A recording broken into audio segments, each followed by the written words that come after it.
प्रिय विद्यार्थियों, यदि आप वाणिज्य के विद्यार्थी हैं और कक्षा 10 में हैं और यदि आप 22 फरवरी को पेपर देने जाने वाले हैं तो ये सेशन आपका है। वीडियो को बिना स्किप किए हुए पूरा देखिएगा और डीजे सर चैनल पर जो एडिशन मोस्ट इंपॉर्टेंट प्रश्नों की श्रृंखला जबरदस्त तरीके से कराई गई है आप लोगों के लिए वाणिज्य की, उन सभी को तैयार कर लीजिएगा। उन्हीं श्रृंखलाओं में ये भी एक सेशन मोस्ट इंपॉर्टेंट रहेगा। देखिए, लघु उत्तरी प्रश्नों की श्रृंखला में जो मोस्ट इंपॉर्टेंट प्रश्नों का चयन किया गया एडिशंस, उसमें देखिए पहला जो प्रश्न आप लोगों का है ये है, डिपार्टमेंटल स्टोर से आप क्या समझते हैं। बहुत ही मोस्ट इंपॉर्टेंट है वाणिज्य कक्षा 10 के विद्यार्थियों के लिए लघु उत्तरी का ये पहला प्रश्न, डिपार्टमेंटल स्टोर से आप क्या समझते हैं। तो चलिए आइए देखते हैं एडिशंस को हम लोग। डिपार्टमेंटल स्टोर का मतलब क्या होता है। देखिए, अगर इसके बारे में बात किया जाए तो यह जो होता है एक बड़ा खुदरा प्रतिष्ठान होता है जो एक ही इमारत के भीतर जो होता है विभिन्न श्रेणियों और विभागों में देखा जाए, विभिन्न श्रेणियों और विभागों में विभिन्न प्रकार के माल की पेशकश करता है। डिपार्टमेंटल स्टोर का मतलब होता है, जैसे कहा गया कि आपने पार्टिकुलरली कोई एक स्टोर ओपन कर दिया, ठीक है, आपने जनरल स्टोर कर दिया, आपने बुक डिपो को कर दिया, मतलब जो भी चीजें।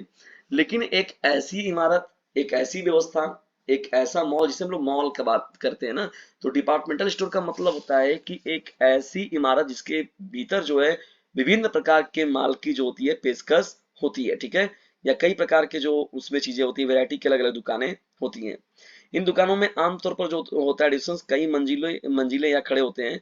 जो विशिष्ट उत्पाद, जैसे कपड़े की बात हो गई, कपड़े वाले दुकान हो गए, उसमें घरेलू सामान के दुकान हो गए, इलेक्ट्रॉनिक्स के दुकान हो गए, सौंदर्य उत्पादन के सामान हो गए उसमें, ठीक है ना, और बहुत जो होते हैं, बहुत कुछ सामानों के लिए जो होता है वो मुख्य रूप से समर्पित होता है। देखिए, डिपार्टमेंट स्टोर के बारे में बात करें, डिपार्टमेंटल स्टोर के बारे में, तो व्यापक जो होता है उत्पाद चयन के लिए जाने जाते हैं, ठीक है ना, व्यापक उत्पाद यानी कई प्रकार के जो उत्पाद होते हैं उसमें व्यापक उत्पादों का इसमें चयन किया जाता है। जो ग्राहकों को एक ही सुविधाजनक स्थान पर जो होता है वस्तुओं की एक विस्तृत श्रृंखला मिलती है वहां पर, ठीक है ना, यानी उनको खोजना नहीं पड़ता है, उसके लिए अनुमति एकदम आसानी से मिल जाता है।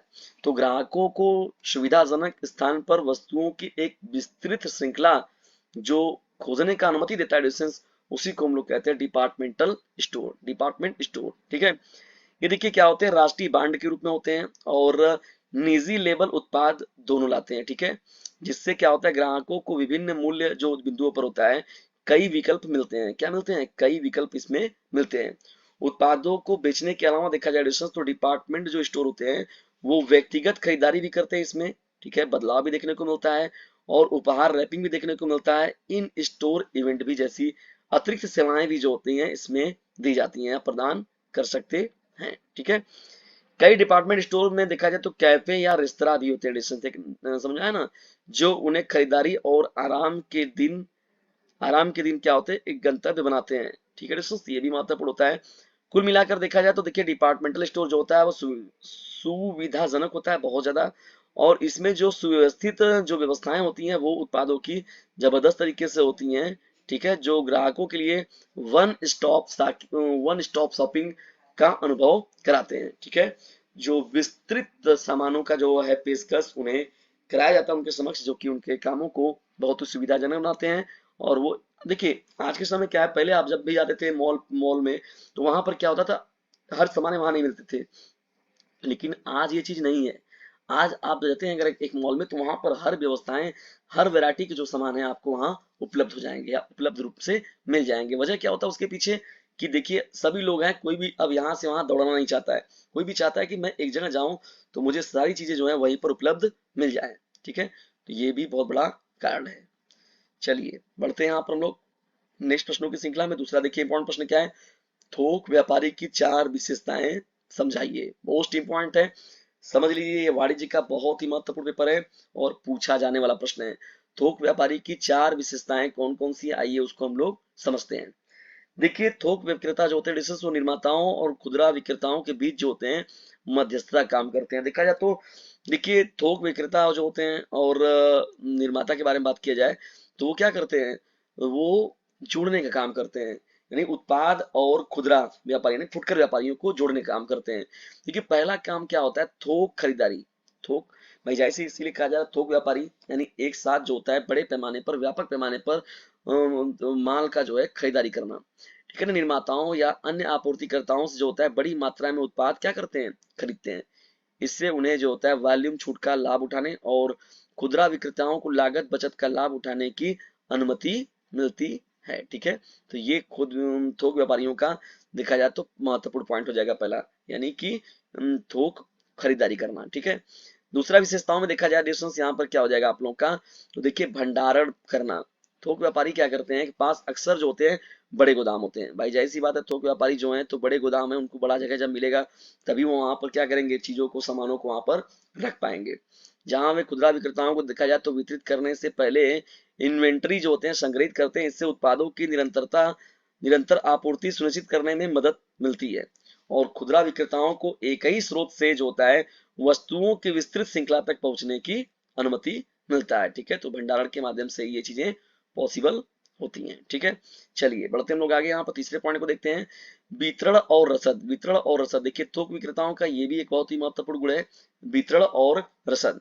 यानी थोक विक्रेता क्या करते हैं, निर्माता से खुदरा विक्रेता तक माल पहुंचाने की के लिए जिम्मेदार होते हैं। ठीक है ना, पहले ही बताया गया आप लोगों को कि यानी जो बना रहे हैं उत्पादक से लेके उपभोग वाले तक पहुंचाना, नहीं तो फुटकर व्यापारी तक पहुंचाना। ठीक है ना, अब जो है जिम्मेदार है, कुशलता पूर्वक और लागत जो होता है प्रभावी ढंग से जो होता है उत्पादों की शिपिंग करते हैं, हैंडलिंग करते हैं और डिलीवरी की रसद का जो है वो मुख्य रूप से प्रबंध करने का जो काम करते हैं वो थोक विक्रेता के अंतर्गत ही होता है।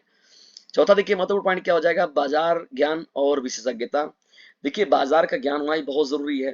ठीक है ना, बाजार ज्ञान और विशेषज्ञता में देखा जाए तो थोक विक्रेताओं का बाजार और उद्योग के रुझानों की गहरी समझ होती है। ठीक है दोस्तों, ये महत्वपूर्ण बात होता है।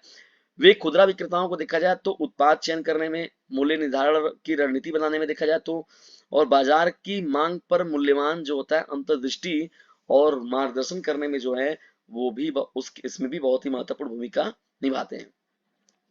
सब मिला जुला कर देखिए संक्षेप में अगर कहा जाए तो थोक विक्रेता जो होते हैं निर्माताओं से खुदरा विक्रेताओं तक माल की आवाजाही को कुशलता पूर्वक और प्रभावी ढंग से सुविधाजनक बनाकर जो होता है डिस्टेंस वो आपूर्ति श्रृंखला में जो होता है महत्वपूर्ण भूमिका निभाते हैं। ठीक है, और थोक जो खरीद होती है उसका भंडारण करने का काम होता है, उनका वितरण करने का काम होता है, और बाजार की जो विशेषज्ञता होती है इन सभी चीजों का जो अधिक जानकारी होता है उसमें वो बढ़ चढ़ कर भाग लेते हैं, उसकी भागीदारी में जो सबसे आगे रहकर वो उसका कार्यभार अपने ऊपर लेते हैं।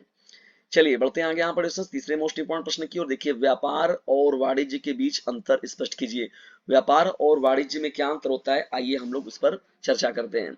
वाणिज्य और व्यापार पर देखिए, व्यापार और वाणिज्य जो होता है डिस्टेंस की वो परस्पर अवधारणाएं ऐसी हैं जो कि एक दूसरे को महत्वपूर्ण बनाती हैं और दोनों का जो संबंध है वो अर्थव्यवस्था से ही है, यानी अर्थशास्त्र में ही देखने को मिलता है दोनों की जो बात होती है मुख्य रूप से अगर कहा जाए तो।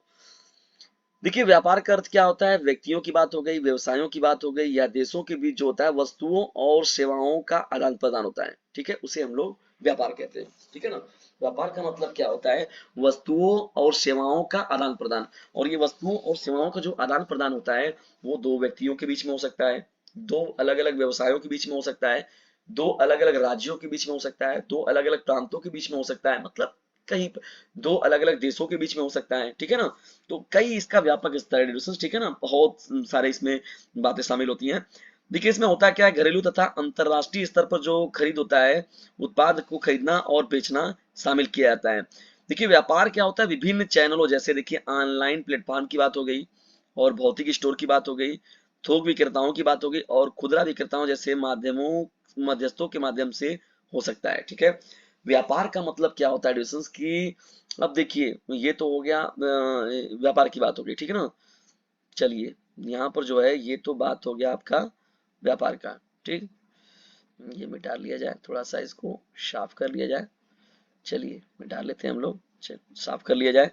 जब तक मैं साफ कर रहा हूँ तब तक इस चैनल का लिंक जो है क्लासमेट पर अपने फिर शेयर कीजिए सटासट।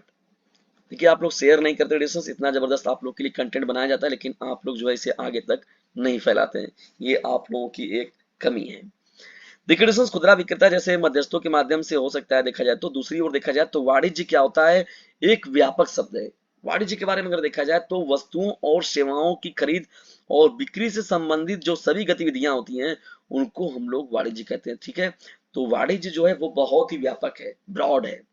तो वस्तुओं और सेवाओं की खरीद और बिक्री से संबंधित जितनी भी गतिविधियों को हम बनाते हैं उन्हें हम लोग जो है वाणिज्य कहते हैं। ठीक है, इसमें जो होता है डिस्टेंस न केवल उत्पादों का बल्कि जो वास्तविक आदान प्रदान, बल्कि विज्ञापन होता है, विपणन होता है, परिवहन होता है, वित्त और वितरण जैसी गतिविधियां भी शामिल है इसमें।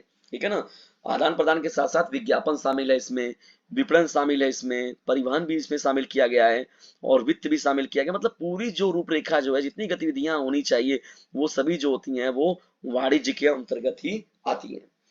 देखिए वाणिज्य में क्या होता है, लेन देन में देखा जाए तो शामिल विभिन्न मध्यस्थों और सेवाओं सहित उत्पादकों से उपभोक्ताओं तक जो वस्तुओं का और सेवाओं को लाने की पूरी प्रक्रिया इसमें शामिल होती है। ठीक है, तो वाणिज्य कहा जाए तो इसीलिए मैंने कहा, पहले भी आपको बताया कि वाणिज्य जो है वो एक व्यापक शब्द है या व्यापक अपने अर्थों में है। और अगर संक्षेप में समझने का प्रयास करें तो देखिए व्यापार जो होता है विशेष रूप से देखा जाए तो वस्तुओं और सेवाओं के आदान प्रदान को जो होता है संदर्भित करता है। ठीक है, भैया उसने सामान दिया, एक ने दिया और एक ने लिया, सीधी सीधे बात खत्म हो गई।